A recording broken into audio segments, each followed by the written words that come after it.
আসসালামু আলাইকুম এভরিওয়ান, কেমন আছেন সবাই? আশা করি সবাই ভালো আছেন। আমি আলহামদুলিল্লাহ ভালো আছি। আমি আছেন নাহিদা। আপনার হোয়াটসঅ্যাপ অ্যাকাউন্ট কি সুরক্ষিত? আপনার হোয়াটসঅ্যাপ অ্যাকাউন্টকে সুরক্ষিত রাখতে কিভাবে WhatsApp two step verification on করবেন, চলুন আমি আপনাদেরকে সম্পূর্ণ প্রসেসটি স্ক্রিনে গিয়ে দেখিয়ে দিচ্ছি।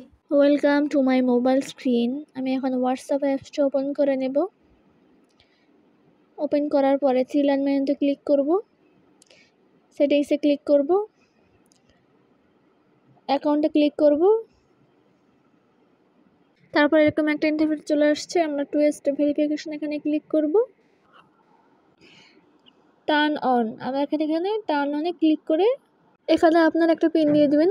আমার পিন দেওয়া হয়ে গিয়েছে। আপনারা যদি আপনাদের পিন ভুলে যান, সেক্ষেত্রে ইমেলটা অ্যাড করতে পারেন, যাতে ইমেল দিয়ে আপনারা প্রবেশ করতে পারেন। তো আমি ইমেল অ্যাড করব না, স্কিপ করে যাচ্ছি আমি। আমাদের টু স্টেপ ভেরিফিকেশন করা কমপ্লিট হয়েছে। তো ভিউয়ার্স, আমার এই ভিডিও যদি আপনাদের একটু হলেও ভালো লাগে, তাহলে অবশ্যই লাইক, কমেন্ট, শেয়ার এবং সাবস্ক্রাইব করতে ভুলবেন না। আসসালামু আলাইকুম।